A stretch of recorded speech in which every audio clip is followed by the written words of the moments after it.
What's up, YouTube? Welcome back. So we recently had an employee give 2 weeks notice. We won't leave any names out. Um, so he says that he needs to talk to me, and that's kind of a weak text message kind of thing. That's kind of like, you're weak. If I had something to say, I would just call you and say, hey, I got something to say. And then, so I just instantly call and say, hey, what's your problem? And he's like, well, I found a better job. Um, and I'm giving my 2 weeks. I just want to be on a good terms. And I was like, well, Monday's your last day. So, so he's bragging to everybody that he's getting $25 an hour. It's no secret in our industry that, and almost anywhere, nobody wants to pay overtime.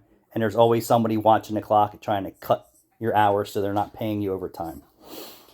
Now, if you're a brilliant employee and you're the star employee, I'm sure that someone's feeding you some hours so you can take advantage of that overtime. But if you're not that type of employee, and I could be wrong, you're probably never going to see any overtime hours. Just like Wawa, I have a bunch of under 40-hour employees because there's a market for that.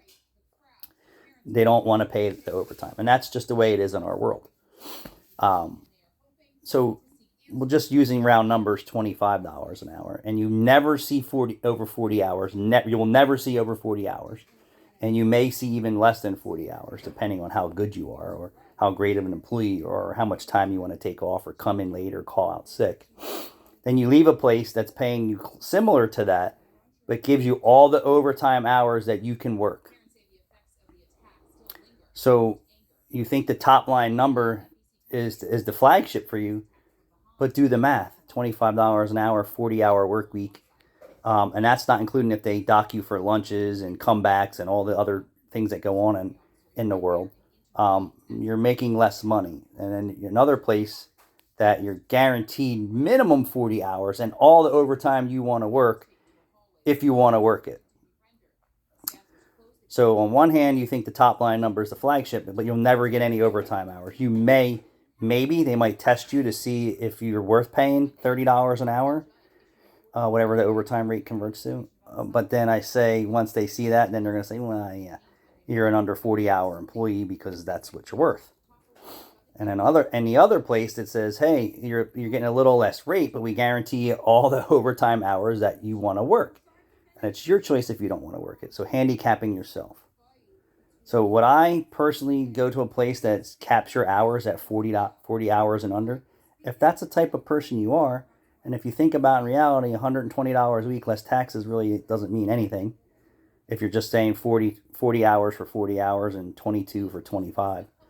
So I would go, and I like to work a lot of hours, so I would stick with the place that says, dude, you can work 15 hours every week of overtime if you want. That's that. And then the other places, and what's 15 times the overtime rate there? It's way more than $25 an hour. It's like kind of simple math, right? So when someone says they brag, I make $30 an hour and you work 30 hours a week, you're really not making a whole lot of money. So you're not impressing me. But if you said you made $30 an hour and you get all the overtime that you want, you're making bank, or $40 an hour, or just do the math. But if you're capped at 30 hours or 20 hours, you're really not bragging about a whole bunch right there. And the world is what it is. Nobody in the industry wants to pay overtime or willing to pay overtime. And there's a few diamonds in the rough who do. Good work ethic and a strong performance in any business does not go unrewarded. Thanks for watching.